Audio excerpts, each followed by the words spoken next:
aqui hoje no plenário, saudar aí em nome do Zelino, representando aí os sindipúblicos, e que veio cobrar do governo o fim dos contratos precários no setor técnico-administrativo e um cronograma de nomeações nas sedes. Fica aí ecoado a sua reivindicação, Zelino.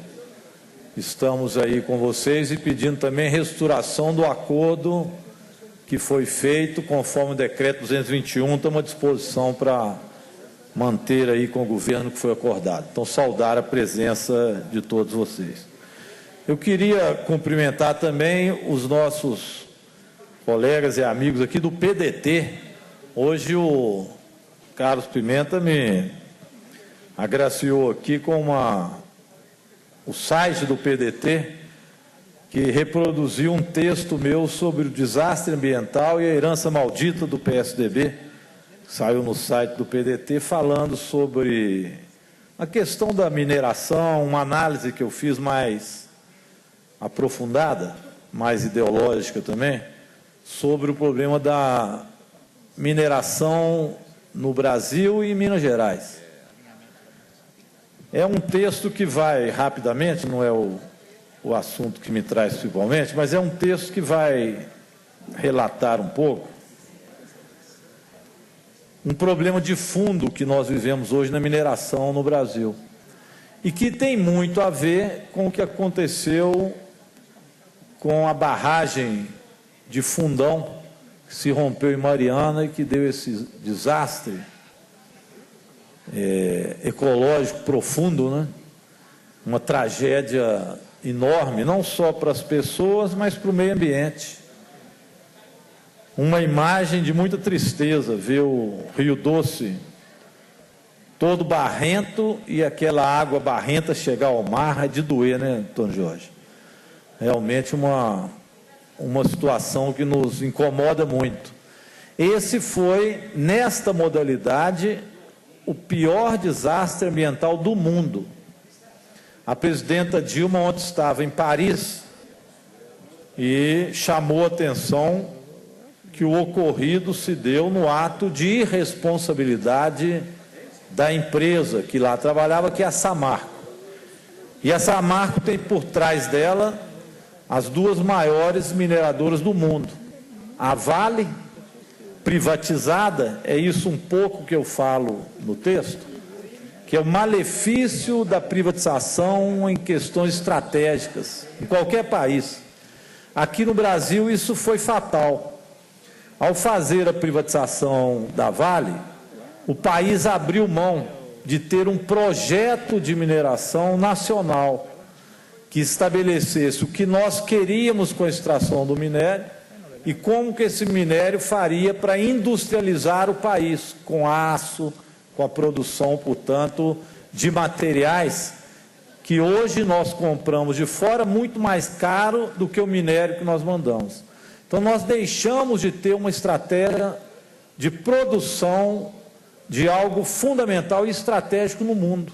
É como se nós tivéssemos aberto mão da Petrobras e, ao abrir mão da Petrobras, nós pegássemos o petróleo e deixássemos que esse petróleo fosse apenas levado para fora. Certamente, se tivesse feito isso, nós não teríamos a Petrobras descoberto, por exemplo, o pré-sal e se modernizado com uma tecnologia avançada para a exploração do pré-sal. Isso não tem nada a ver com a discussão sobre o problema da corrupção na Petrobras, que tem que ser visto, revisto, punido, mas isso não justifica que você não tenha empresas estratégicas. A Vale me parece um pouco isso. A Vale era a possibilidade de nós termos uma estratégia de mineração. Nós abrimos mão disso no Brasil. E ao não ter isso, nós não temos sequer tecnologia para fazer a extração do minério. Sinceramente, fazer a extração do minério, com esse tipo de barragem que nós temos, que vivem se rompendo, já é a quinta em Minas que se rompe, e que levamos depois o que foi extraído do minério, através de mineroduto, tirando, portanto, água limpa, que é o bem hoje mais precioso do mundo, uma crise hídrica enorme, e levando isso em tubulões para exportar para os países, especialmente da China, é um desastre. Então, barragens e mineroduto é sinal de ausência de estratégia de mineração, estratégia no sentido mais global, e é também ausência de tecnologia mais moderna. Excelência, me permite uma parte? Então, é isso que eu coloquei um pouco no texto, e o PDT reproduziu na página. Ele me deu muito orgulho de ver o PDT reproduzindo, porque o PDT histórico tem essas raízes, né, que Brizola tinha, do nacionalismo bem colocado, da empresa nacional. Só antes de passar, deputado, só um parênteses ainda nessa questão de deixar de ter um modelo de mineração. Isso foi junto o modelo também das ferrovias, né? Porque quando foi privatizada, a Vale ficou com as ferrovias. Então, em Minas Gerais, nós passamos a ter apenas rodovias muito estragadas, algumas foram duplicadas, outras estão sendo com muita dificuldade, um meio de transporte muito mais perigoso e muito menos eficaz. Se nós tivéssemos ferrovias que servissem também para exportação de grãos, nós teríamos muito mais facilidade do que andar com um caminhão de soja pelas estradas afora, com o perigo que tem. Então, nós deixamos de ter uma estratégia também de ferrovias em Minas. Então, esse modelo é um modelo que faliu. O governo do Estado agora fez uma comissão, ela acho que se reuniu uma vez, o deputado Sávio Souza Cruz hoje esteve aqui como secretário e anunciou, e eu fiz aprovar um requerimento na comissão pedindo que incluísse a Assembleia Legislativa numa comissão que vai pensar em Minas Gerais um novo modelo de mineração que não inclua mais essas barragens, esses minerodutos, mas substitua por algo mais moderno.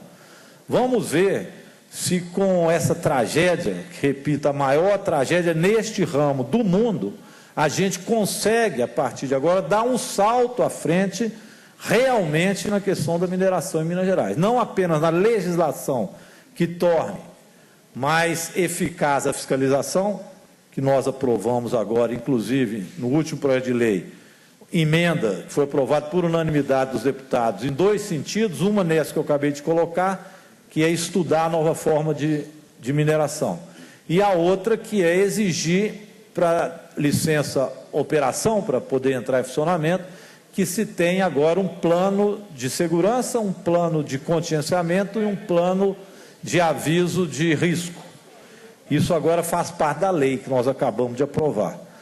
Mas isso é pouco para se pensar e dar um salto de qualidade na mineração em Minas, que eu acho que nós precisamos de fazer. Então, um pouco isso que eu queria agradecer aí o PDT por ter acolhido o meu texto. Eu recomendo a leitura, ele ficou um texto mais analítico sobre essa questão da estratégia de mineração. Pois não, deputado? Não, eu agradeço a parte, deputada Joélia Correia, corroborar em grande parte o que Vossa Excelência traz. Eu acho que é lamentável que a gente se mobilize para superar essa questão, né, dessa quase barbárie do modelo produtivo da nossa mineração, depois de uma tragédia dessa magnitude, mas de fato é muito lamentável, né, nós assistimos à nossa dependência da mineração ainda de uma forma quase que primitiva, né, a despeito da eficiência da indústria de mineração, que cada vez consegue lavrar mais e mais os minérios de Minas, as montanhas vão desaparecendo, mas o fato é que nós temos ainda um baixo retorno para a sociedade e temos sempre como horizonte esse desastre ambiental. Então, oxalá possamos, no esforço de todos, de toda a sociedade, de todas as autoridades, realmente projetar um futuro que, Vossa Excelência sabe, não será da noite para o dia. E, nesse sentido, eu queria entrar no assunto de Mariana. Vossa Excelência lidera a comissão com muita independência. Eu queria fazer dois destaques muito breves. Primeiro, assim, reconhecer que publicamente a postura e o esforço do prefeito Duarte, inclusive está indo a Paris agora, dar o testemunho do que acontece aqui em Mariana, na nossa grande Conferência Mundial do Clima. E também chamar a atenção que os governos, né, agora estão muito pródigos em arbitrar multa, multa de tanto, multa de 1 bilhão, multa de 2 bilhões. Na realidade, há muita retórica, não há um desdobramento prático, as famílias continuam mal hospedadas E é muito importante que eu falo aqui então, para Vossa Excelência, deputado Rogério Correia, que também nos esforcemos no sentido de que parte dessas multas, eu já encerro, deputado Eli, revertam imediatamente ao gestor municipal. E nesse sentido também, queria destacar a importância de que se desdobre para a saúde municipal. Nós tivemos uma reunião hoje com o vereador Juliano, que é o secretário municipal de saúde, e é preciso que Ministério Público, as nossas autoridades e principalmente a nossa comissão pontue que mitigar essa grande tragédia não é recuperar aonde a lama passou, não. É fortalecer a sociedade mariana. Nós teremos desemprego, queda de receita e o SUS será mais utilizado. Então, imediatamente, deputado Rogério Correia, faria isso formalmente, para que a nossa comissão ajude a saúde de Mariana também, para que parte desses recursos sejam imediatamente sequestrados para a saúde, para a recuperação da unidade de saúde, para a expansão dos serviços, porque o que vem aí é muita pressão sobre o prefeito municipal e faço muita torcida e me alinho, me subordino a qualquer esforço de Vossa Excelência nessa agenda. Muito obrigado, deputado Antônio Jorge. Me deixe, até para corroborar o que Vossa Excelência colocou, dizer das conclusões que eu tirei da reunião que nós tivemos hoje na nossa comissão, com a presença do Ministério Público Estadual e Federal, a presença da Secretaria de Meio Ambiente, do DNPM, da Defensoria Pública e do próprio CREA. Então, uma reunião onde nós buscamos inicialmente avaliar o que estava acontecendo. Eu tiro 4 conclusões importantes e difíceis daí, que nós teremos que aprofundar. O primeiro deles, Vossa Excelência colocou, as pessoas. As pessoas ainda não estão acomodadas, os atingidos, eles ainda estão aflitos. O principal, por exemplo, de Mariana, com os atingidos, de Bento Rodrigues, é que eles não sabem para onde vão, se irão recuperar a qualidade de vida que tinham antes do que aconteceu, e não sabemos também para aqueles ribeirinhos, pescadores, o que acontecerá daqui para frente. Esse é o primeiro ponto de interrogação que não está resolvido e que, portanto, nós não podemos descuidar dessas pessoas. Segundo, em relação ao recurso, também aqui já citado pelo deputado, a Presidência da República, junto com o governo de Minas e o governo do Espírito Santo, vai agora, ou fez ontem, se não me engano, para a Justiça, a entrada de uma ação para taxar em 20 bilhões o recurso que em 10 anos precisa ser depositado para que os prejuízos sejam, portanto, minimizados.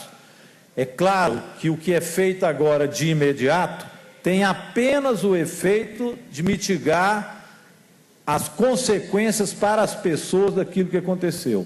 Mas para uma recuperação mais global, o cálculo de 20 bilhões é o cálculo que está sendo feito inicialmente pelo governo federal e governos do Estado. E uma parte disso, evidentemente, terá que ir para os municípios. Terceiro, diz respeito à questão do embargo da obra. A Itabirito, que há um ano atrás sofreu com um processo muito menor, porque era menor a barragem do que a que agora se rompeu, já tem um ano ou mais de um ano que não voltou a funcionar. Então não se trata do problema do Estado embargar, mas das condições de se voltar a produzir, o que levará um constrangimento, uma dificuldade ainda maior, não só para o município de Mariana, mas economicamente para todo Minas Gerais. Nós não sabemos quando é que a Samarco terá condições de operar novamente nas condições do desastre que aconteceu. E, por fim, nós vamos ter que olhar também as responsabilidades disso. Me parece claro que uma responsabilidade maior cabe à empresa, Samarco, que por trás dela a Vale e a BHP, que é a maior mineradora, e é canadense, a maior mineradora do mundo. É óbvio que a responsabilidade maior cabe, australiana, desculpe, a quem tem esse custo. Agora, eles estavam utilizando esta barragem, que para mim já era uma verdadeira bomba relógio. A barragem estava, cheia, para explodir. E nós descobrimos hoje, deputado Celino Cidrocel estava lá, que a mina, e aí eu termino, que a mina Alegria, que é uma mina da Vale, não aquela, presidente, que foi licenciada para aquela barragem, mais uma outra, estava colocando também os seus dejetos na barragem da Samarco. Dizia-se inicialmente que era apenas 5%, mas hoje nós descobrimos pelo DNPM que essa outra barragem da Mina Alegria já estava também no seu limite. Portanto, é muito provável que o que vinha da Mina Alegria era tudo que também era produzido para a barragem do Fundão que se rompeu.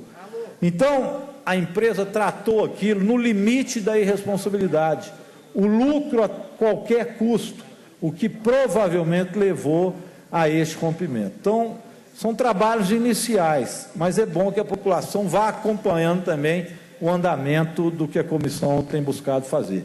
Quero agradecer ao trabalho que nós estamos fazendo a todos os deputados e também a assessoria da Casa. Eu tenho certeza que nós vamos fazer um trabalho de qualidade que possa ajudar a ver não apenas as responsabilidades, mas principalmente a ver também como ajudar as pessoas e o ambiente que foi atingido por isso. Obrigado. Com a palavra o deputado João Leite, Fred Costa, Lencar da Silveira, Antônio Carlos Arantes, Celis da Viola, Arnaldo Silva, João Alberto, professor Neivaldo, Cristiano Silveira, Dalmo Ribeiro Silva, Arlen Santiago, Elismar Prado, Gustavo Correia, que disporá de 14 minutos, mas mais um minuto não é importante, é mais importante. Então, fica 15 minutos para Vossa Excelência, como os outros.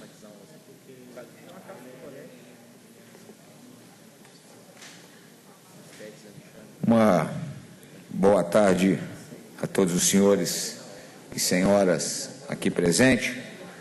Mais uma vez agradecer a Vossa Excelência, presidente Hélito Aquino, que já se dispôs a me conceder um minuto a mais do prazo regimental que é permitido para que eu possa chegar nos 15 minutos que me são de direito.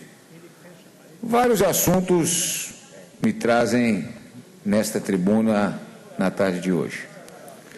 Inicialmente, presidente, eu queria aqui, em nome da minha família, fazer um agradecimento ao ilustre jurista Ives Gandra, que ontem, no jornal Folha de São Paulo, fez um artigo denominado 10 anos sem Oscar Correia, que vem a ser o meu avô paterno, tecendo algumas qualidades, mas, sobretudo, valorizando as suas virtudes como homem público, como acadêmico, como intelectual, como filósofo. Então, eu quero aqui, de público, em nome da minha família, fazer este agradecimento. Mas eu começo, deputado Bonifácio Mourão, dizendo que na tarde de ontem pude ler nos órgãos de imprensa, mas, sobretudo, depois publicado no Diário Oficial da União, aonde a presidente da República anunciava uma série de cortes no orçamento do Poder Judiciário e do Poder Executivo. E o que me causou maior preocupação, aonde demonstra um maior retrocesso da democracia brasileira, quando eu vi o presidente do TSE dizendo que este corte iria prejudicar as eleições de 2016, e não estranhe, deputado Antônio Jorge, teríamos que votar na chamada cédula que era utilizada no passado. Eu prefiro estar equivocado, mas o primeiro juízo de valor que eu faço é onde demonstra, de alguma forma, que o partido da presidente da República pretende burlar as eleições de 2016. Não tem instrumento mais fácil do que o papelzinho ainda mais nos dias de hoje, onde nós sabemos da influência e da força que este governo exerce sobre o cidadão mais simples, queria, de alguma forma, pressionar e tentar burlar as eleições para continuar perpetuando no poder. Partido esse que tem sido matéria em todos os jornais brasileiros e até internacionais, envolvido, e não sei, deputado Gustavo Haddad, se é a expressão correta, envolvido até na tampa de tanta corrupção que ali foi implementado. Semana passada, para tristeza do parlamento brasileiro, tivemos, pela segunda vez na história, um senador da República preso. E mais do que isso, não um simples senador, até porque ali não temos simples, temos 83 homens e mulheres, mas o senador que vem a ser líder deste governo, o senador que falava por esse governo, o senador que sentava com a oposição para discutir uma pauta em comum. Então é triste sabermos que este partido tem se utilizado dos piores mecanismos que a vida pública pode ter para continuar perpetuando no poder. É triste, deputado Bonifácio Mourão, saber que a maior empresa brasileira que tínhamos, que era a Petrobras, hoje é manchete não pelos seus índices econômicos e pela sua capacidade de produção, que era citada no passado. Está nas capas dos jornais de hoje, porque dia após dia vemos naquela empresa algum tipo de denúncia de desvio do recurso público. Então eu quero aqui dizer da minha tristeza de saber que este partido, que destruiu a economia do nosso país, agora tenta destruir a democracia brasileira. Querem acabar com o voto eletrônico. Olha, que retrocesso. O Brasil era referência nas eleições. Todos nós aqui que disputamos as eleições, sabemos que nas eleições passadas, 2 horas após as urnas estarem fechadas, nós sabíamos quem eram os vitoriosos, quem eram os derrotados. Agora não. Nós vamos voltar no retrocesso, e aí a força que o Partido dos Trabalhadores exerce, sobretudo nos grandes rincões do nosso país, com um papelzinho, ele vai ter condição de burlar as eleições. Então me preocupa, e espero eu que a Presidente da República, num gesto de grandeza, que ela não teve com os mineiros, quando aqui não esteve no rompimento da barragem de Mariana. A Presidente da República agora, para fazer demagogia, chega no encontro dos países lá em Paris e diz isso e aquilo do problema ecológico do nosso país. Mas ela não teve, como mineira, a hombridade de descer aqui de helicóptero e verificar a agonia daquelas famílias que haviam sido prejudicadas e as várias famílias que haviam sido destruídas pelo rompimento da barragem de Mariana. Então eu lamento que, para fazer demagogia, este governo é excepcional, mas eu espero que tenha a responsabilidade de não querer retroagir no processo democrático eleitoral brasileiro. Eu concedo uma parte ao nobre deputado Bonifácio Mourão. Deputado Gustavo Correia, dentro que Vossa Excelência está abordando, eu conferi aqui o meu celular e estava vendo aqui uma imagem, que Vossa Excelência também já tem, que é a convivência muito de perto que o ex-presidente da República, Lula, tem com Delcídio, Zé Genuíno, João Paulo, João Vacari, Delúbio Soares, Brunlai, e assim vai. Eu estou citando alguns aqui que coube aqui na foto. Vossa Excelência, aí vem a pergunta: será que o presidente Lula está fora disso tudo? Que coincidência é esta? Que ele está aqui abraçado com cada um deles, com muita intimidade, e todos eles, ou quase todos, eles estão na cadeia. Então, da mesma forma, a gente fica a perguntar, será que a presidente Dilma, que era presidente do Conselho da Petrobras na época da compra da Passadina, e que o Delcídio agora deu com a língua nos dentes naquela gravação, e que o Severó, que segundo o Delcídio foi indicado pela Dilma, será que a Dilma não sabia de nada também? Aí é por isso que aquele bordão criado pelo Lula, nunca antes na história desse país se viu um senador preso, principalmente o senador líder do governo, senador do PT, líder do governo, conforme Vossa Excelência está abordando. Mas voltando à primeira parte do pronunciamento de Vossa Excelência, é lamentável mesmo que o governo agora corte mais 13 bilhões de reais no orçamento. O orçamento do ano que vem está previsto negativo de 52 bilhões de reais. E o corte chega às profundezas, que o corte, a imprensa está divulgando aí, vai atingir conta de água, conta de luz, aluguel e assim por diante. Aonde nós vamos parar? A crise é grave e cada vez mais se apagam as luzes no fim do túnel. Então é lamentável, deputado. Eu agradeço seu à parte, deputado Bonifácio Mourão. E pegando aí uma deixa, Vossa Excelência acabou de dizer os cortes que serão realizados por esse governo. Mas a Presidente da República fez um corte na sua viagem agora também. De Paris, da França, ela ia à China, inclusive com a comitiva de vários empresários brasileiros, Japão, com vários empresários brasileiros que já estavam, inclusive, em roda de negociações para a exportação de vários produtos brasileiros e a importação de outros tantos. E a mesma argumentou que estaria fazendo esse corte na sua viagem para ter cortes de despesas. Só que ela esqueceu de fazer um corte no seu hotel que ela está hospedada em Paris, que parece que a diária é 65 mil reais, que a Presidente da República está ficando. O seu conforto, ela não corta, não.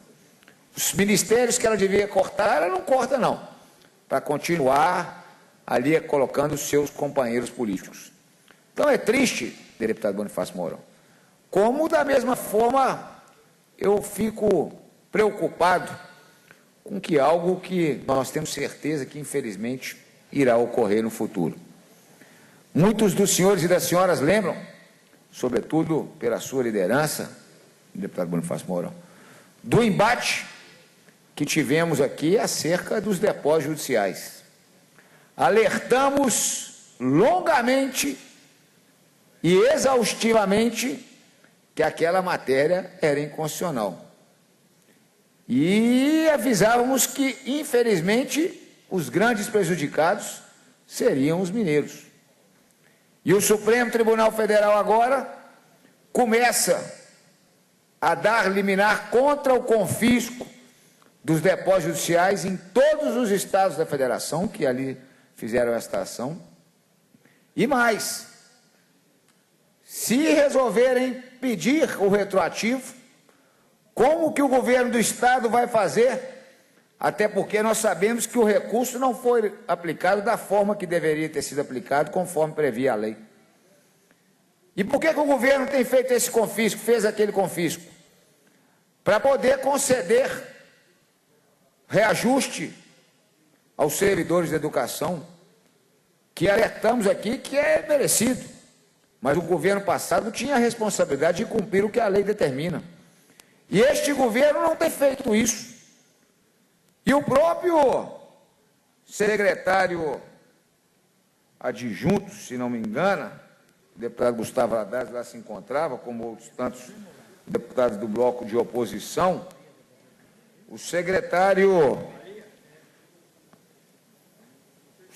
que tem um nome, o secretário adjunto da CEPLAG, doutor Wender, um nome alemão difícil de falar, William, afirmou aqui nessa casa, para os senhores e as senhoras deputadas, não é a imprensa que está dizendo, não, é o próprio secretário adjunto da CEPLAG, que o Estado não teria condições de arcar com o piso salarial que havia sido concedido o reajuste. Eu cheguei, deputado Bonifácio Mourão, deputado Antônio Jorge, a imaginar que no dia seguinte o ato de demissão do referido secretário estaria publicado no Minas Gerais. Mas, pelo que me consta, até o dia de hoje ainda não foi. Mas o secretário de Planejamento, Elvésio Magalhães, fez questão de correr na imprensa, sobretudo porque criou-se uma instabilidade junto ao funcionalismo público estadual, correu na imprensa para dizer que isso não vai ocorrer. E eu espero, deputado Cássio Pimenta, que não ocorra o que ocorreu no mês passado, aonde o pagamento teve um problema, se não mete a mão no confisco judicial, não tinha realizado o pagamento no dia que precisava de ser feito, na madrugada o dinheiro não tinha caído, foi cair só no meio da tarde, aí culpou o banco, mas não importa. Nós queremos é que o servidor receba em dia. Mas como esse governo concedeu o reajuste de forma irresponsável, eu lamento que, infelizmente, o grande prejudicado será o funcionalismo público, que não terá o seu salário pago em dia, que não irá receber o seu 13º, como era pago pelos governos passados, e, infelizmente, nós teremos apenas que dizer, deputado Gustavo Valadares, a oposição avisou aos mineiros. Infelizmente, grande parte deste parlamento não quis ouvir as nossas colocações e votou de forma diferente. Mas eu lamento, mais uma vez, que este governo, que está na capa dos jornais diariamente como o governo que tem feito os maiores escândalos de corrupção no nosso país, vai também prejudicar os servidores mineiros pela sua incompetência na gestão dos recursos públicos.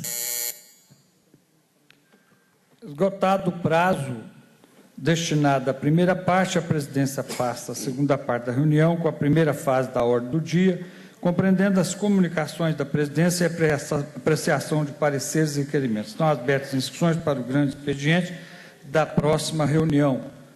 Comunicações da presidência.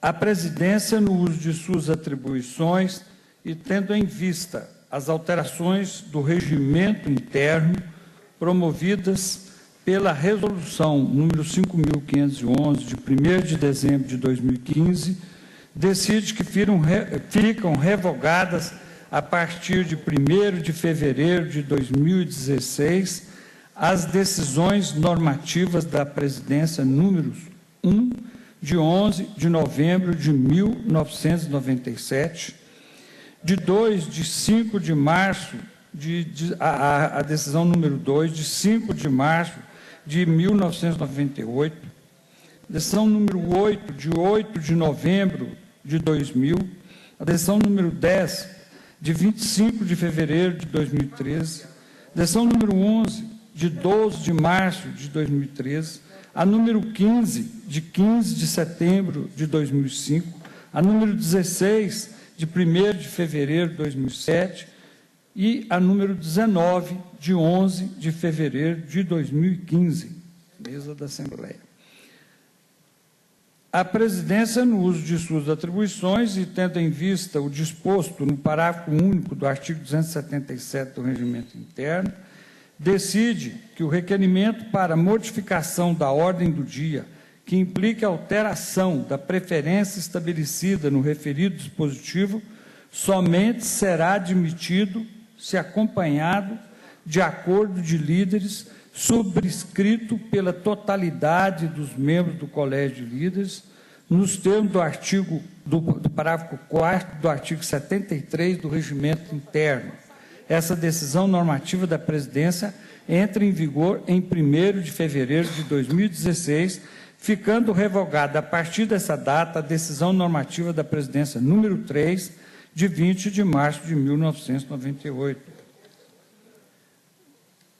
A presidência, no uso da atribuição que lhe confere o inciso 15 do artigo 82 do Regimento Interno, decide que, na hipótese da aprovação conclusiva de requerimento, nos termos do parágrafo único do artigo 103 do Regimento Interno, o prazo do recurso previsto no artigo 104 do diploma regimental será contado da publicação no Diário do Legislativo, da comunicação lida em plenário da aprovação do requerimento pela comissão.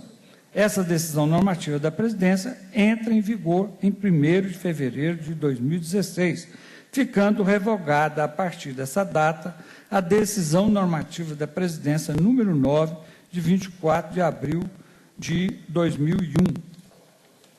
Decisão normativa da presidência número 23. Inteligência do parágrafo 2º do artigo 173 do Regimento Interno na apreciação de proposições anexadas. A presidência, no uso da atribuição que lhe confere o inciso 15 do artigo 82 do Regimento Interno e considerando que a proposição, ao ser anexada a outra, deixa de ser apreciada pela Assembleia Legislativa, que as proposições anexadas podem ser mais abrangentes que a proposição principal ou abordar o assunto de maneira distinta, que uma proposição a qual estejam anexadas outras proposições podem ser retiradas de tramitação a requerimento do autor e que não há norma regimental que discipline a tramitação após a retirada da principal das proposições a elas anexadas, e que o inciso 2 do artigo 284 do Regimento Interno estabelece que a proposição principal, ao ser considerada inconstitucional, acarreta prejudicialidade das proposições a ela anexadas por semelhança, o que muitas vezes resulta em prejuízo para o processo legislativo. Decide que, quando a proposição principal for retirada de tramitação pelo autor, as proposições a elas anexadas continuarão a tramitar do ponto em que se encontravam no momento da anexação, salvo nos casos em que houver semelhança entre elas, hipóteses em que serão anexadas prevalecendo a mais antiga, observadas exceções previstas no parágrafo 2º do artigo 173 do Regimento Interno. Presidente, pela ordem para... Eu vou terminar. Pois não. 2. Quando a proposição principal for considerada inconstitucional, será adotado o procedimento previsto no item 1 para as proposições a ela anexadas, desde que estas não tenham vício de inconstitucionalidade. Essa decisão normativa da presidência entra em vigor em 1º de fevereiro de 2016, ficando revogada, a partir dessa data, a decisão normativa da presidência número 12, de 4 de julho de 2003. Eu vou terminar só a decisão, a última. A presidência, no uso de suas atribuições, reforma despacho anterior e determina que seja o projeto de lei número 3003/2015 do deputado Tiago Cota, desanexado do projeto de lei número 498/2015 dos deputados Fred Costa e Noraldino Júnior. Sendo assim, a presidência encaminha o projeto de lei número 3003/2015 às comissões de Justiça e de Educação para parecer, nos termos do artigo 188, combinado com o artigo 102 do Regimento Interno. Ainda tem mais aqui, sabe? A presidência comunica que foram aprovados conclusivamente, nos termos da decisão normativa da presidência número 9, os requerimentos número 3.284 e 3.285 de 2015, de autoria da Comissão de Educação, 3.311, 3.350, 3.352, 3.354 a 3.359/2015, de autoria da Comissão de Saúde, 3.317, de autoria da Comissão de Transporte, 3.342 a 3.344, 3.362, 3.405, 3.407, de autoria da Comissão Extraordinária das Barragens, 3.351, de autoria da Comissão de Defesa do Consumidor, 3.361, 3.363, de autoria da Comissão de Administração Pública, 3.366, 3.372, 3.374, 3.377 a 3.379, 3.381, de autoria da Comissão de Segurança Pública, 3.373, 2015, de autoria da Comissão de Cultura, 3.375 a 3.376, 2015, de autoria da Comissão de Direitos Humanos, públicos para os fins do artigo 104 do Regimento Interno. A Comissão de Segurança Pública comunica a apreciação conclusiva da matéria na reunião ordinária realizada em 1º/12/2015. Ciência publique-se. Com a palavra... requerimentos deferidos, nesse minuto, só mais dois, viu? Requerimento ordinário número 2.391, do deputado Leandro Genaro, solicitando seja o projeto de lei 3.041/2015, de sua autoria, desanexado do projeto de lei número 373/2015, do deputado Fred Costa. A presidência indefere o requerimento de conformidade com o inciso 13 do artigo 232, combinado com o parágrafo 2º do artigo 173 do Regimento Interno. Com a palavra o deputado Gilberto Abramo. Primeiro. Do Carlos... Carlos Pimenta. Desculpa.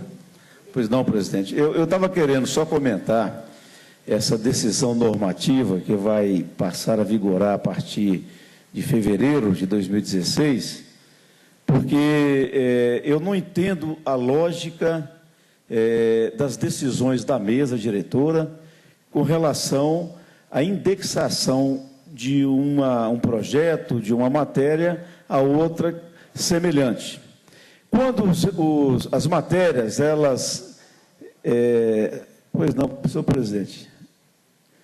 Quando as matérias, elas são iguais, idênticas, no teor, no conteúdo, obviamente, uma tem que ser anexada à outra. Mas existem matérias que são analisadas, e eu peço vênia para fazer até uma crítica, até a assessoria da mesa, porque muitas vezes as decisões de indexar uma matéria a outra, elas não retratam o que realmente acontece. Vou explicar. Eu tenho um projeto de lei que trata de terras devolutas, e eu até estou apresentando um requerimento pedindo a desindexação desse projeto meu, porque ele foi indexado, ele foi anexado a outro projeto, só porque tem o nome de terras devolutas. O meu projeto, ele é absolutamente diferente do outro projeto que foi anexado. O meu projeto, o projeto que eu apresentei, ele trata de uma autorização, para que o Estado faça, presidente, porque o Estado faça convênios com os municípios, repassando aos municípios, né, a decisão de promover, né, um levantamento das terras devolutas, sejam elas urbanas ou rurais. Isso porque a gente está vendo aí uma demora muito grande, o Estado não tem a fluidez necessária, não tem a capilaridade necessária para poder atingir os 800 e tantos municípios. Se passar para o município tem muito mais interesse, o município vai ter muito mais capacidade, porque conhece as questões, né, os lotes, e, enfim, se ele tiver esse poder na mão, o município vai ser muito mais ágil. Meu projeto é esse. O outro projeto trata de problemas de ordem geral, de terras devolutas, que não aborda essa celebração de convênio. Então, eu estou pedindo a Vossa Excelência, citando esse exemplo, para que tenha um pouquinho mais de cuidado ao analisar os projetos e tomar a decisão de que um projeto deva ou não ser anexado a outro projeto.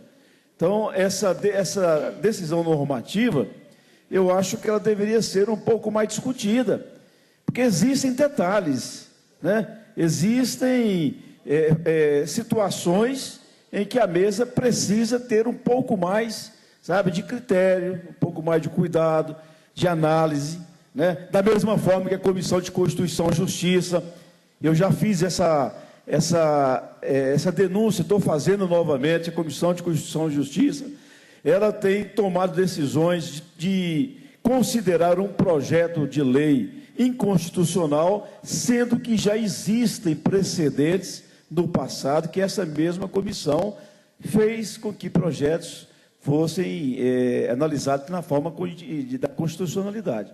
Então, lá eu já estou tratando dessa matéria, levantei o problema, mas a mesa tem que ter esse cuidado.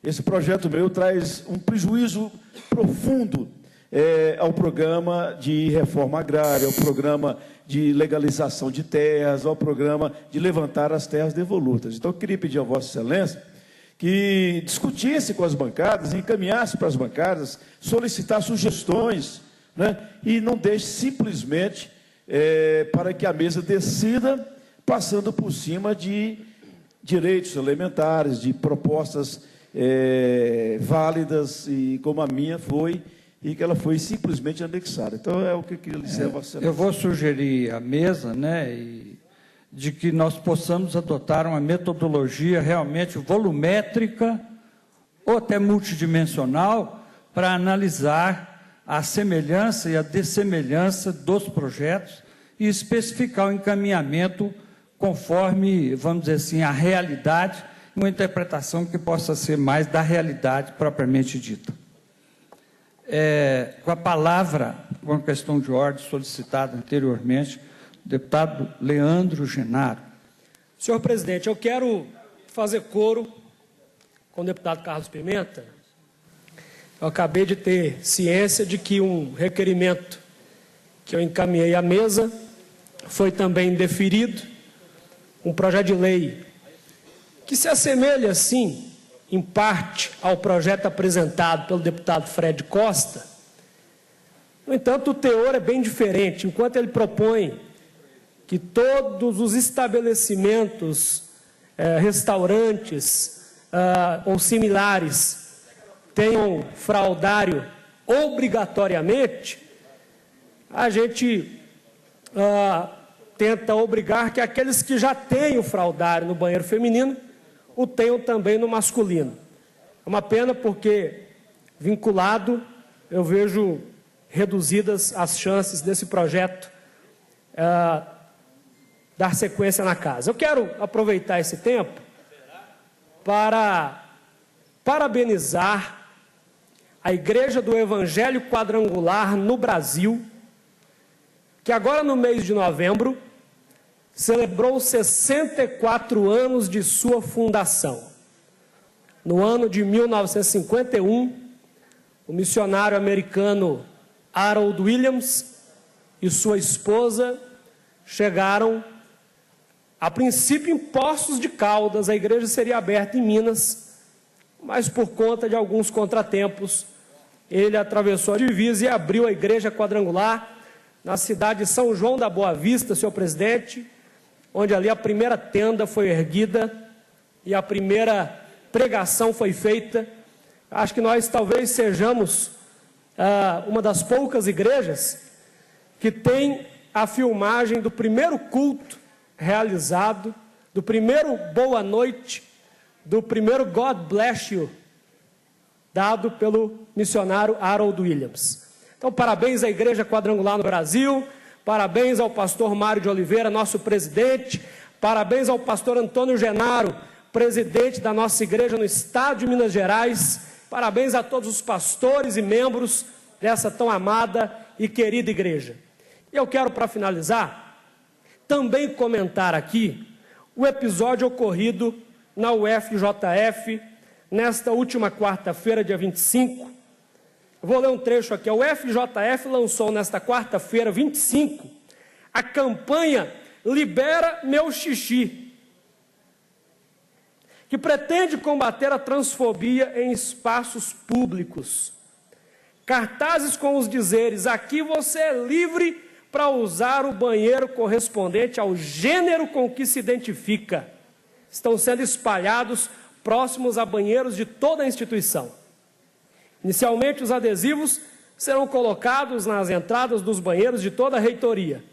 Mas o objetivo, conforme a assessoria da universidade, é que as outras unidades também façam a adesão ao projeto em breve. Eu quero aqui repudiar veementemente essa iniciativa da UFJF de maneira irresponsável, colocar placas, deputado Gilberto Abramo, na porta dos banheiros, tanto masculino como feminino, liberando a entrada de quem quer que queira entrar. Se o sujeito é homem, mas por definição biológica, mas ele se sente mulher, ele entra no banheiro feminino. Além do constrangimento, além da vergonha a que as pessoas serão submetidas, existe ainda um risco grave.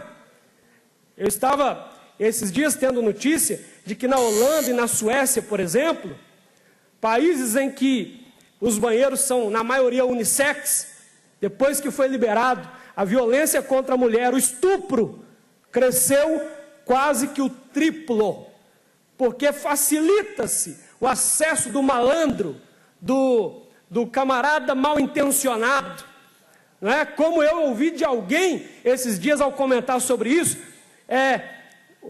olha a fala do malandro, poxa, que legal, aí a gente vai ter acesso ao banheiro e vai ver as mulheres lá. E assim muitos pensam, e assim muitos vão agir. Nós faremos uma moção de repúdio, vamos solicitar que os deputados desta casa, quem quer que queira assinar, assinem, e vamos até a reitoria da UFJF levar essa moção e deixar ali bem clara a nossa posição, que eu sei que é a posição da maioria dos parlamentares desta casa. Muito obrigado, senhor presidente.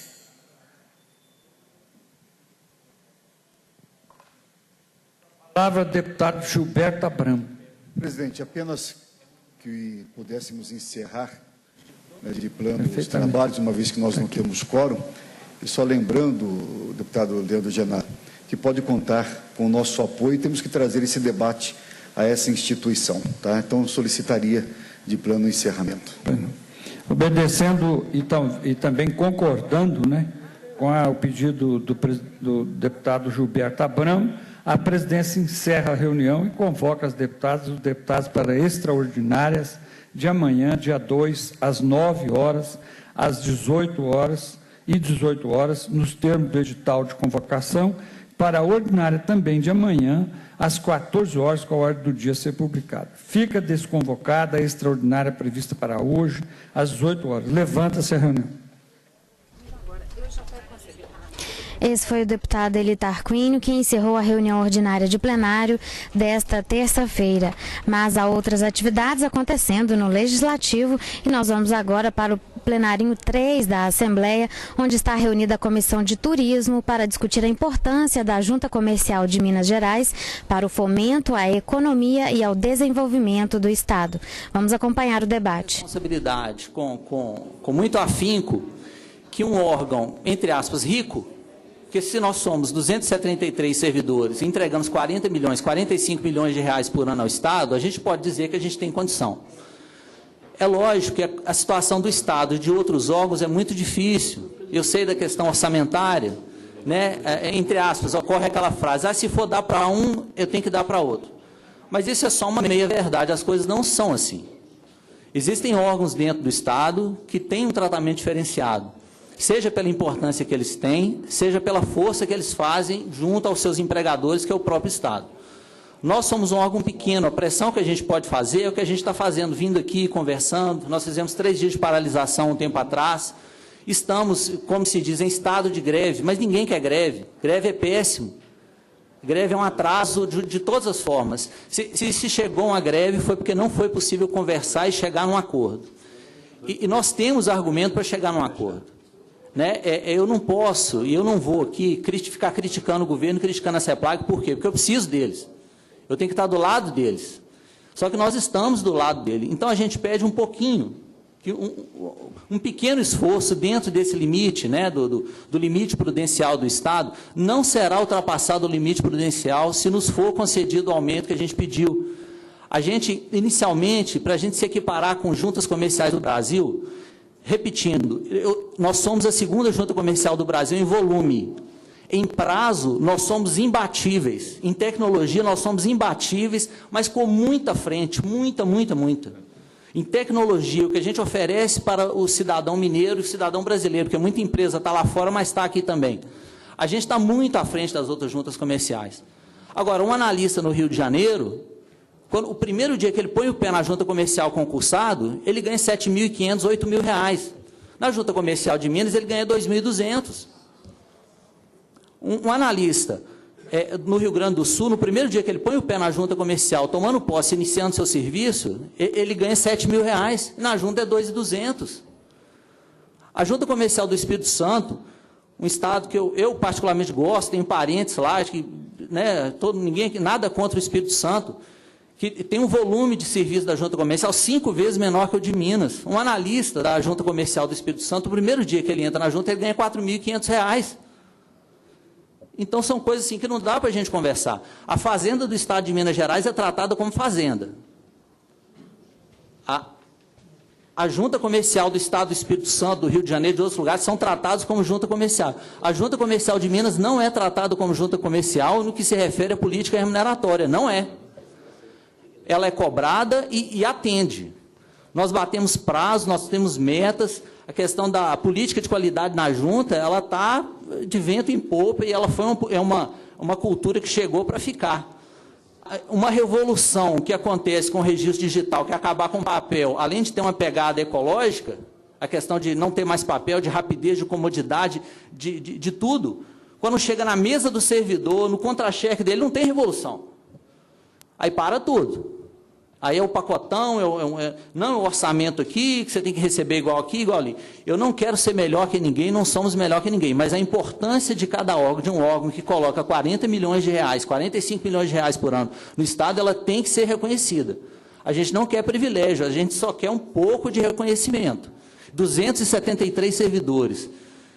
Se tiver o aumento que a gente está pleiteando, com alguma segurança e com algum prazo, não vai fazer nem cosquinha no orçamento do Estado, e o nosso serviço, modéstia às favas, vai continuar sendo de qualidade e rapidez o melhor do Brasil, e a gente bate padrão internacional, como o senhor disse.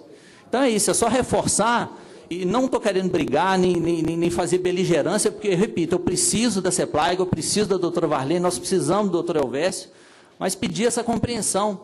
Esse pequeno movimento que não vai fazer nem cócega no orçamento do Estado e vai fazer 200 servidores, 270 servidores, 270 famílias de servidores comprometidos de Minas Gerais terem uma dignidade que nós estamos perdendo.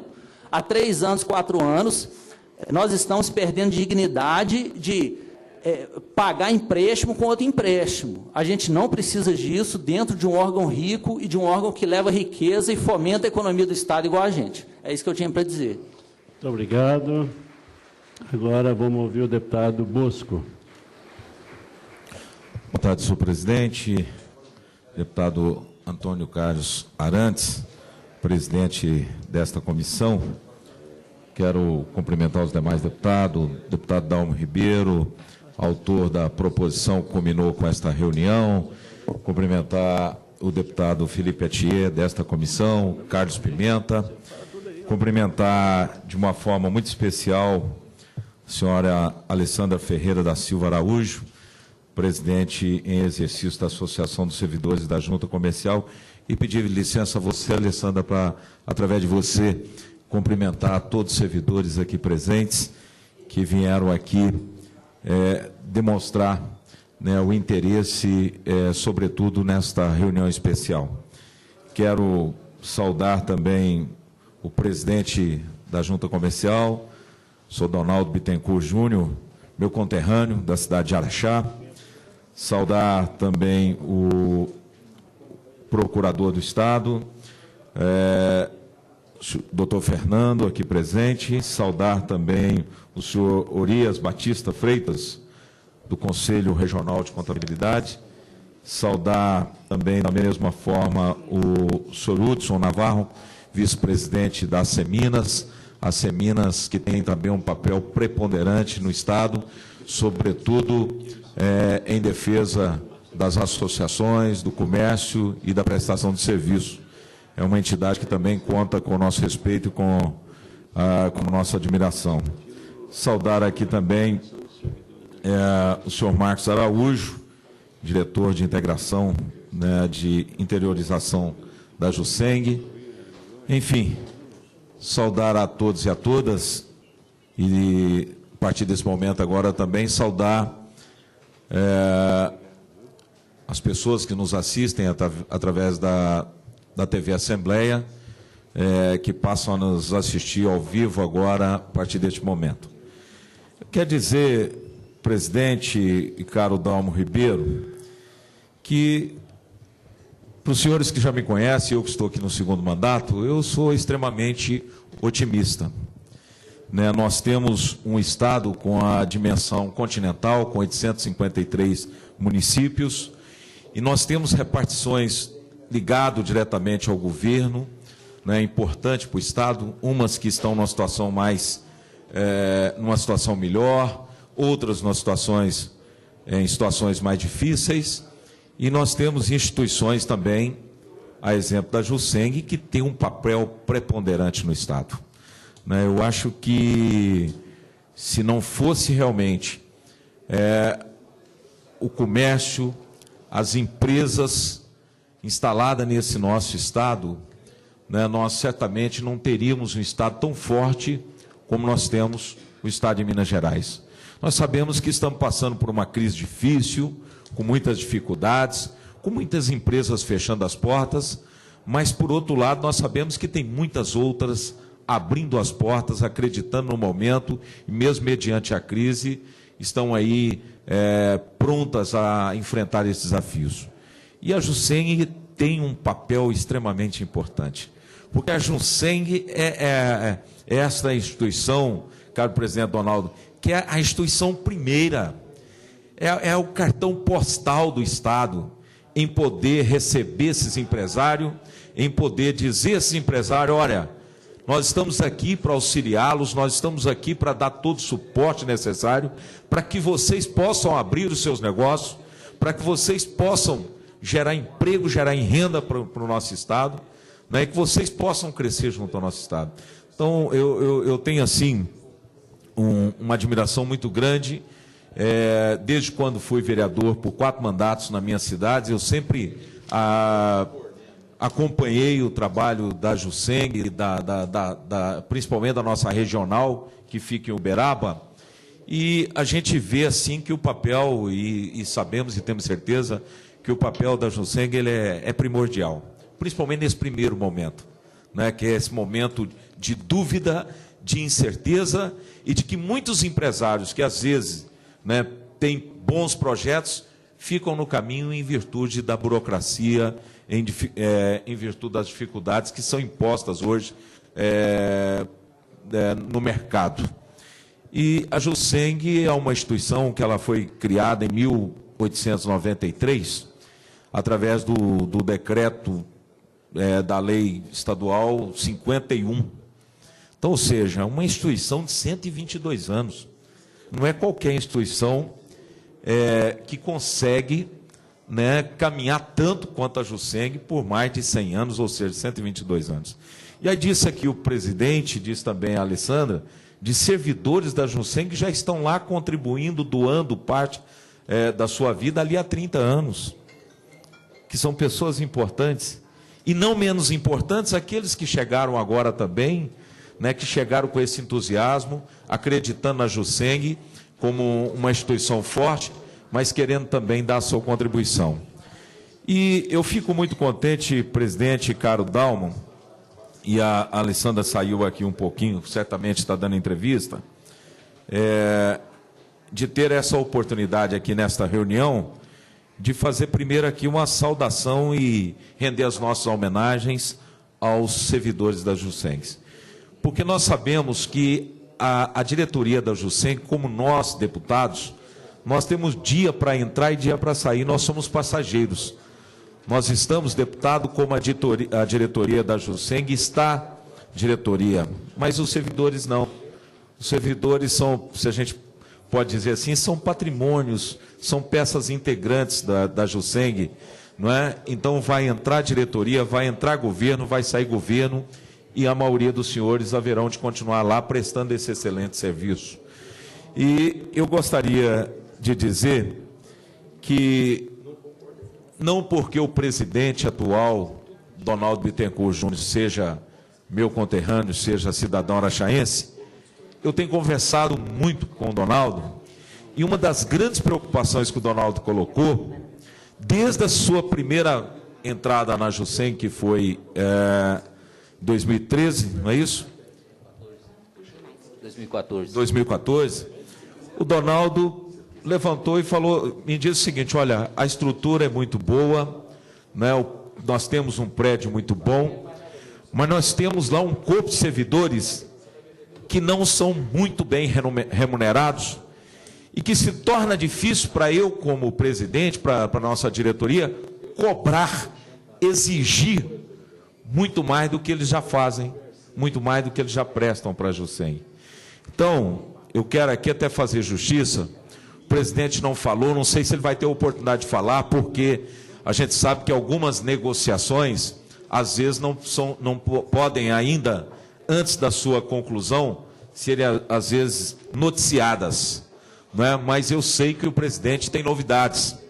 Eu não sei, presidente, se o senhor poderá adiantar alguma coisa, colocar alguma coisa nesta reunião, porque a coisa ainda não foi efetivada, mas eu acredito que os servidores têm hoje, frente a esse presidente, um grande aliado que sabe reconhecer o trabalho dos seus colaboradores. O Donaldo Bittencourt Júnior embora hoje está presidente da Jusceng, mas foi um trabalhador. E depois de ser um trabalhador, como muitos dos senhores, e como nós também, passou a ser um empresário também na cidade de Araxá, e sabe da importância de um servidor, da importância de um funcionário satisfeito, de um funcionário entusiasmado. Porque a gente sabe que o reconhecimento que o servidor quer, e você colocou muito bem, eu não ouvi aqui o seu nome, mas você colocou muito bem, é importante que o órgão cresça, é importante que o órgão possa se adequar à nova realidade do mercado. A Jusceng agora digital, poxa, vai fazer com que Minas Gerais saia na frente. Nós vamos contribuir sobremaneira na agilização dos negócios, da abertura de novos negócios. Nós sabemos que esse é um projeto inovador. E o Dalmo foi muito feliz e contou com a participação de uma diretoria, mas que, acima de tudo, contou com a participação dos técnicos, dos analistas, dos auxiliares. Cada um deu a sua contribuição na construção desse projeto. Então, eu quero dizer, presidente, que eu também, da mesma forma que os demais deputados, me coloco à disposição dos servidores da Jusceng, me coloco à disposição da diretoria da Jusceng, para que nós possamos convencer, sensibilizar o governo, sensibilizar os secretários, para que realmente e efetivamente os servidores possam realmente perceber aquilo que eles estão pleiteando. O que foi colocado aqui pela Alessandra, e eu fiz questão de pedir ela aqui, o que ela apresentou, os números, não é coisa extraordinária, não é coisa fora do que está aí no mercado. Eu achei que, de certa forma, vocês estão até assim, sabe, bastante ponderados, bastante pés no chão. Eu achei, sim, não tem aqui nenhuma proposta indecorosa, não existe nenhuma proposta, presidente, aqui que realmente que seja fora do comum. A gente que está aqui representando todo o segmento de Minas, às vezes chega aqui na casa, alguns segmentos, até de forma justa, mas que às vezes coloca números para iniciar uma negociação, que a gente fica assim até sem jeito de chegar no governo, de chegar no secretariado, porque a gente sabe que são números que estão fora da realidade.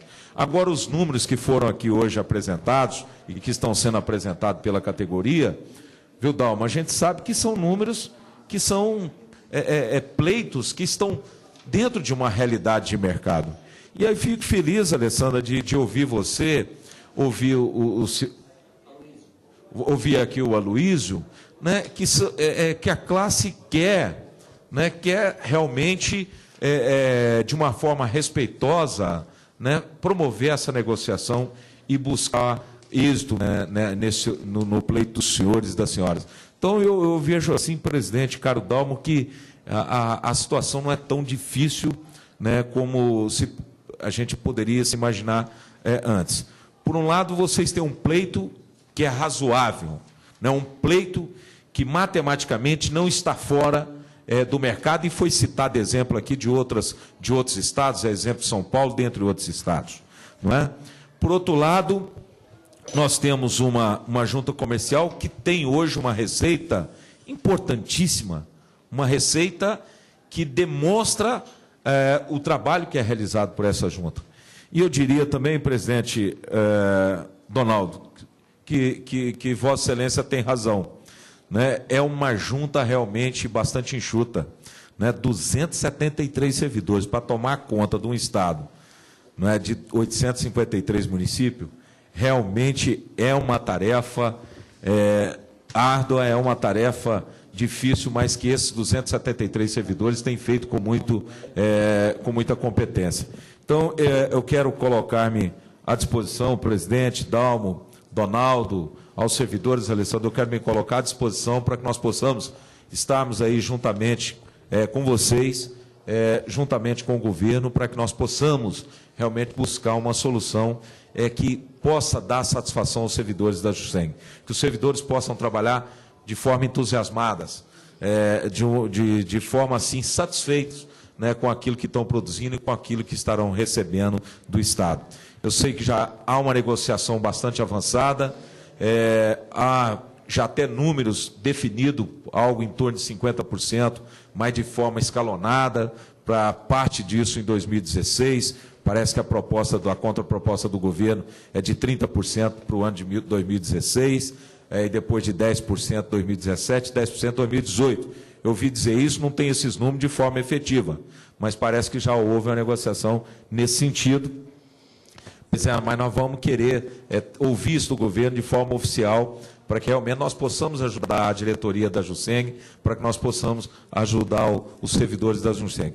Mas, enfim... Para concluir, por favor. Pois não. Mas, enfim, eu quero aqui dar os parabéns aos servidores pelos relevantes serviços, pelo projeto que foi lançado ontem, e dizer aos senhores que nós vamos estar, sim, fazendo esse contraponto junto ao governo do Estado, para que realmente o governo possa reconhecer cada vez mais o trabalho de vocês da JUSENG. Muito obrigado e eu continuo à disposição, presidente. Muito obrigado, deputado Bosco. É importante aí o seu apoio para que possamos ter ações positivas que venham de encontro com vocês.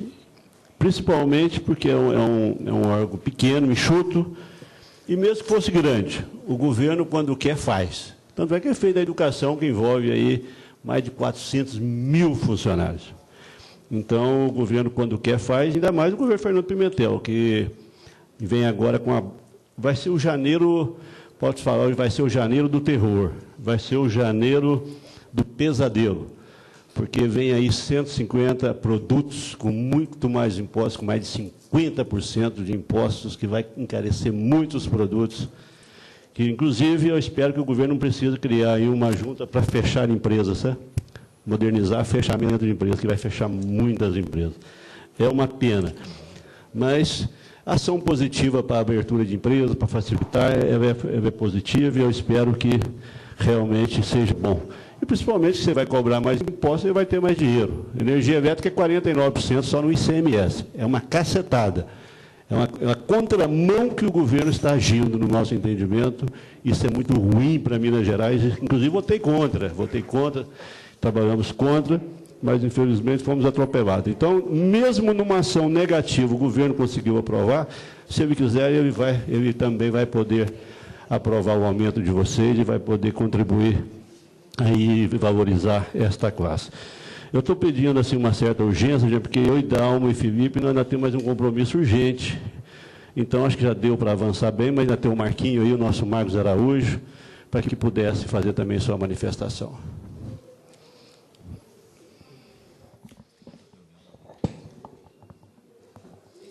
Caro deputado Antônio Carlos Arantes, companheiros de momentos outros, sempre voltado... Acendeu o pavio? Alô, pronto. Acho que pode falar, normal.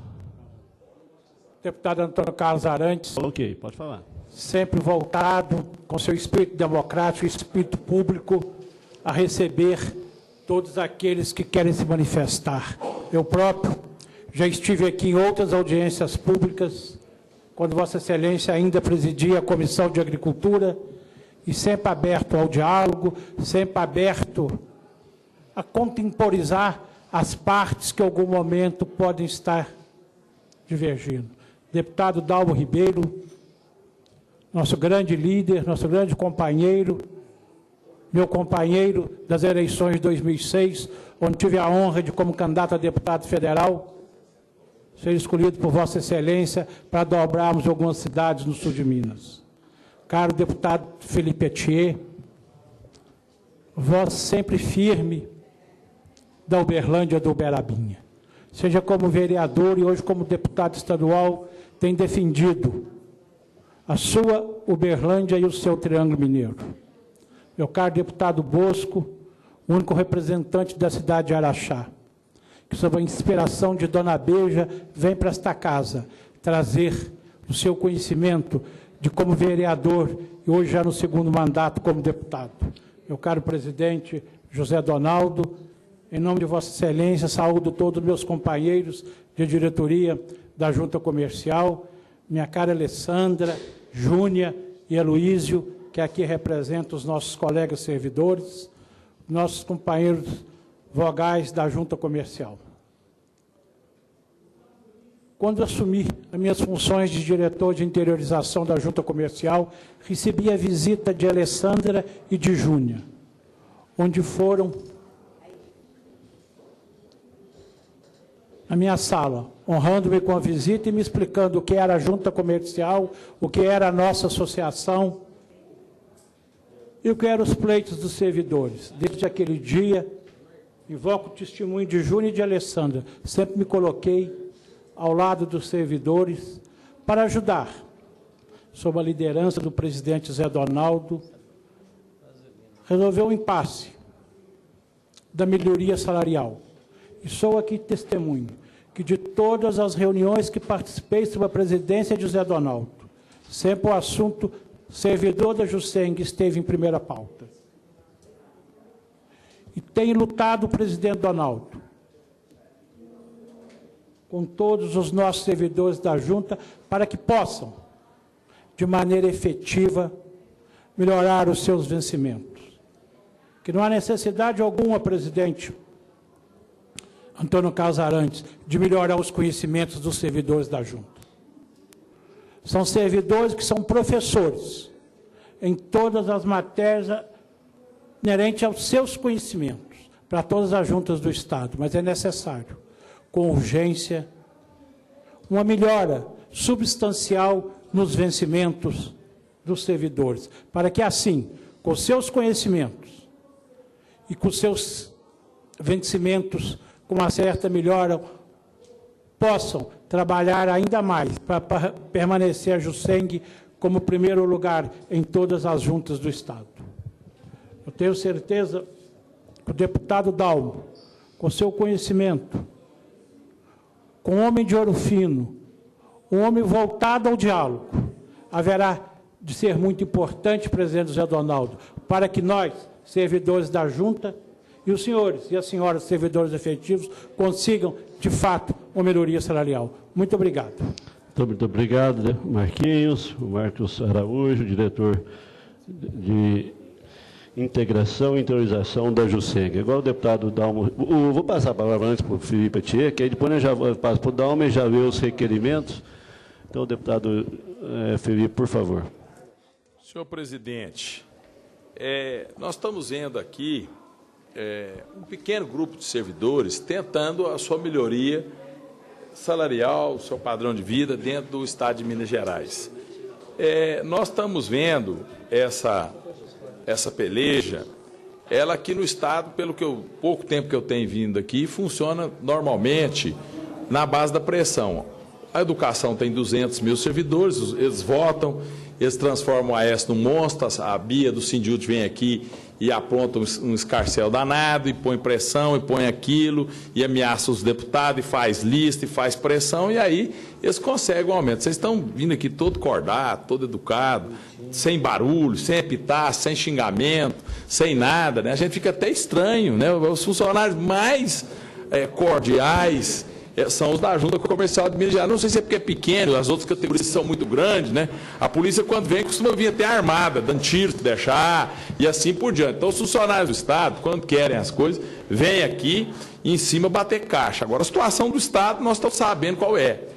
O governador não conta para o Sindiúti e fala, deu um aumento para vocês de 1 bilhão e 700 no ano que vem, vocês querem mais 12%? Eu não tenho nem 1 bilhão e 700 para dar o que eu prometi para vocês. O que eu dei eu não tenho como pagar. Ele não fala, e fica enrolando, e rezando para Deus, e faz, na matemática existe a probabilidade, mas só que eles querem introduzir na matemática agora uma nova abstração, a esperança, de que 1 mais 1 vai ser 4.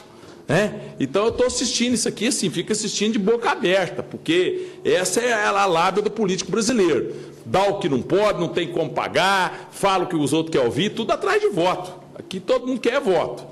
Essa é a lógica do sistema político. E o PT, então, é mestre em prometer o que não pode, quebrar o país, arrebentar com o país, está quebrado o Estado, está quebrado o Brasil, as finanças estão derretendo, derreter, as finanças públicas estão derretendo mês a mês com a queda da arrecadação.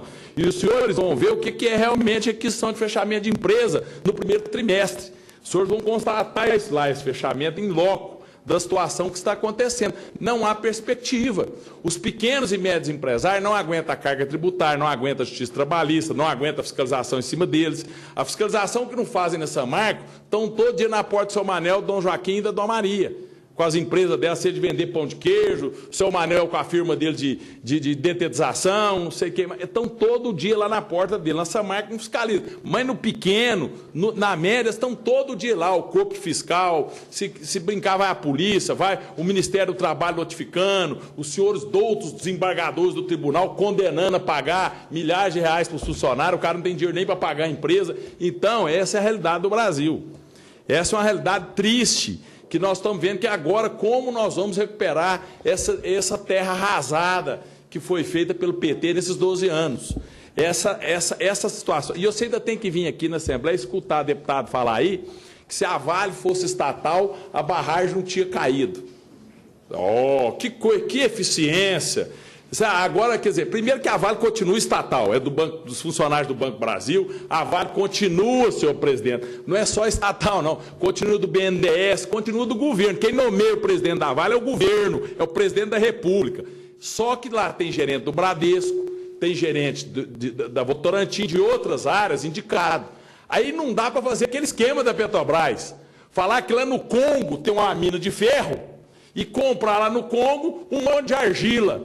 Aí paga 10 bilhões de dólares pelo monte de argila, escava, tem 100 metros de minério, depois é tudo argila. Falou, mas compramos uma mina por 10 bilhões de dólares que valia 1 bilhão.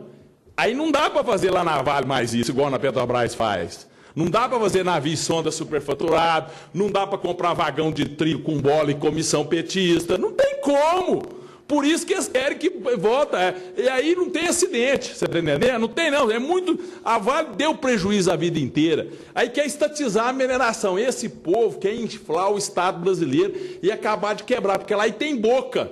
Tem sindicato, tem baderna aqui na porta para pedir aumento para o governador, se ela for estatal ou estadual, tem baderna se for estatal ou federal, pedindo aumento, batendo caixa aqui, você está entendendo? Todo mundo, sindicato, voto para os caras do PT. Você está entendendo? É assim que funciona isso. E o país que se dane, o prejuízo, o Tesouro paga da Vale, igual pagava a vida inteira. Você está entendendo? Pagou a vida inteira. Essa Vale hoje que paga de imposto para o governo é negócio astronômico. O próprio governo de Minas mete a mão em 240 milhões para fiscalizar o minério. 260 ano passado. 260 milhões. Toma das mineradoras. E não põe uma Kombi velha com 6 fiscal para fiscalizar as barragens. 260 milhões no ano passado, uma Kombi velha e 6 fiscal não tem. Então é bom para arrecadar, é bom para cobrar, mas na hora de gastar não gasta. E aí você tem que escutar isso, você tem que escutar esses lobbies. O Estado brasileiro foi à ruína com essa mentalidade socialista, com essa mentalidade estatizante, com isso tudo, querer controlar preço de gasolina por decreto. Quem gosta disso? Cristina Kirchner, Dona Dilma, Evo Morales, o senhor comandante-general morto lá da Venezuela, você está entendendo? Essa turma de eficiente, que está uma beleza no mundo afora, esse que gosta de fazer decreto de energia, por decreto controlar preço de energia elétrica. Esse, o imperador Diocleciano, do Império Romano, o último a perseguir os cristãos, também gostava de controlar preços por decreto, fundou o Império Romano, o maior império de toda a história da humanidade, controlando preço público. Esses caras não aprendem. E aí nós vamos ver o que aconteceu com o Brasil. Nós estamos vendo as finanças derretendo, as coisas, os servidores tendo o seu padrão de renda corroído pela inflação. A inflação é o grande imposto que esse governo estatizante petista pôs, a inflação, 10, 12% ao ano, o salário só corrige o ano que vem, mas é 10, 12, mas a energia subiu 100, a gasolina se deixar sobe 50, o gás sobe 30, mas a inflação é de 10%, e o salário só não corrige nada. Então, na verdade, esse imposto inflacionário é que arrebenta, esse é o imposto PT, imposto inflacionário, que levou o Brasil a desajustar as contas públicas. Gente, Minas Gerais vai ter 10 bilhões de déficit, uma Belo Horizonte. Um orçamento de Belo Horizonte, tem uma Belo Horizonte, 853 cidades. E o governo federal tem 2 São Paulo, 2 receitas da Prefeitura de São Paulo, que está entre Nova York, Los Angeles, Cidade do México e São Paulo, as 4 maiores cidades do Ocidente cá. Aí, como é que nós vamos gerar outra Vila de São Vicente em um ano para o outro? Levou 500 anos para São Paulo ser São Paulo, 2. O orçamento da Prefeitura de São Paulo é de 55 bi, o déficit do governo federal é no mínimo de 120 bilhões. Olha o que eles fizeram com as finanças públicas. Vocês não têm noção do que eles fizeram. Não tem, porque os números não batem quando vocês vão procurando. São Paulo é responsável por 11% do PIB, sozinha aquela cidade do país. O governo federal tem 2 orçamentos de uma cidade que tem 11% do PIB. Sozinha, de toda a produção da riqueza desse país, precisa de 2, criar 2 novas para tampar o buraco do governo federal. Então, são irresponsáveis. Eles introduziram na matemática, além da probabilidade, a esperança. 1 mais 1 será 4. Vamos gastar o que não tem para ganhar a próxima eleição. Esse povo acabou com o país está afundado, afundado. E os culpados são Fernando Pimentel, ministro do Desenvolvimento Econômico da senhora Dilma Rousseff. Senhora Dilma Rousseff, senhora Mira Belchior, atual presidente da Caixa Econômica Federal, ministra do Planejamento. E o ceboso economista Guido Mantega. Esse quarteto do Apocalipse é que acabou com esse país. Essa turma é que acabou com esse país. Esses grandes operadores, esses homens que pensam em esquema, em falcatrua. Aí tem os comensais ao redor. Delcídio, Gleisi Hoffmann, Zé Disseu, Genuíno, a turma do esquema, da bola, da propina, só pensa nisso. Você acha que eles estão preocupados em fazer o Plano Nacional de Logística? Você acha que eles estão preocupados em alguma coisa? Estão preocupados em pegar o Cerveró de oi caído e roubar nos navios sonda, roubar não sei aonde, e ainda querem estatizar a Vale para roubar também.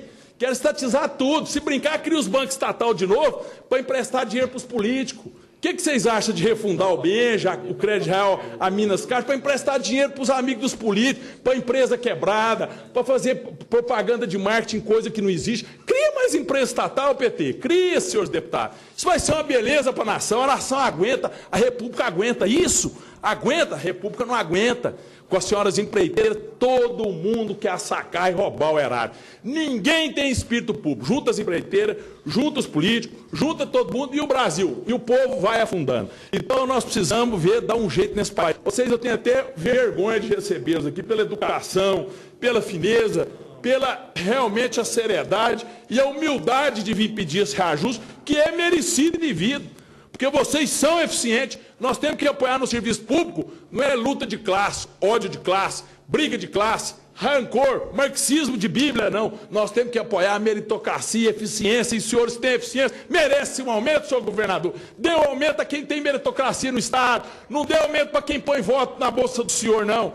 Para quem é sindicalista de cabresto, petista, cutista, com carteirinha da CUT, para mandar a mão no povo em estatal e outras coisas, não. Essa máfia desses movimentos sociais, que você sustenta a pão de ló com o dinheiro do imposto da dona Maria, do seu Joaquim. Pega o dinheiro do imposto, presidente, só mais um minutinho, da dona Maria e do seu Joaquim para os movimentos sociais. Aí da Bolsa, dá acampamento, dá dinheiro, o BNDES paga, a Caixa paga o dinheiro dos impostos da senhora, do remédio da senhora que vai subir dia 1º de janeiro, da energia elétrica da senhora, de tudo que vai subir que a senhora come, material escolar dos filhos da senhora, vai subir tudo dia 1º de janeiro em semestre. Esse dinheiro é para pagar a bolsa invasão, é para pagar não sei o que mais um programa social. O país não aguenta, o povo não aguenta mais pagar imposto. Mas esses funcionários aqui merecem justamente o seu aumento. Muito obrigado, senhor presidente. Muito obrigado, deputado Felipe. Agora eu vou passar para o deputado Dalmo, que vai fazer já suas considerações finais e vai ver alguns requerimentos, aí eu já vou passar para vocês para nós fazermos considerações finais. Perfeitamente, senhor presidente. Serei bem rápido. Quero mais uma vez agradecer a presença de todas as autoridades, todos os servidores que aqui estiveram conosco nesta tarde, discutindo, com certeza, a valorização de cada um na construção de uma junta que, com certeza, hoje é o patrimônio do Estado de Minas Gerais. E iniciando, como falamos, hoje nesse novo formato de prestação de serviços a todo o povo do Estado de Minas Gerais. Eu gostaria de apresentar 2 requerimentos, mas eu não poderia, presidente, com toda sinceridade, em decorrência das tratativas de cavalheiros e principalmente de respeito, dar ciência a Vossa Excelência. Eu gostaria, se pudesse ouvir de Vossa Excelência mesmo, eu já pude ouvir do Aloysio, já pude ouvir da Alessandra, do deputado Bosco, que as tratativas estão realmente bem avançadas. Precisamos saber, nós vamos aprovar o requerimento, mas eu gostaria, antes mesmo de apresentar, que Vossa Excelência pudesse nos dar esse norte. Se é possível, não precisamos falar em valores, não. O que a gente precisa fazer não é gratificação cada um, não. Eu acho que nós temos que estabelecer aí as condições de cada um. Nós sabemos hoje, dentro das suas funções específicas de cada um, o que o Estado está pensando. Eu sei que Vossa Excelência está realmente encaminhando, a Alessandra está também na condução de todas as tratativas, mas nós estamos muito preocupados. Eu devo dizer que essa história eu já vi. Quantas e quantas audiências públicas fica na mesmice. E principalmente passa ano, vira ano, e com referência aos servidores, há quantos anos? Só perguntar. Há quantos anos que eles não têm aumento? Há quantos anos que o Estado não senta, não discute efetivamente numa valorização salarial? Eu gostaria de saber de Vossa Excelência se as tratativas estão existindo, qual o sentimento que o governo olha nesse sentido. Há uma, Aloysio, porque nós estamos encerrando as atividades agora, no máximo dia 15. Então, quando chegar as tratativas, vai encaminhar a lei para a Assembleia, etc. e tal, aí já entramos em recesso.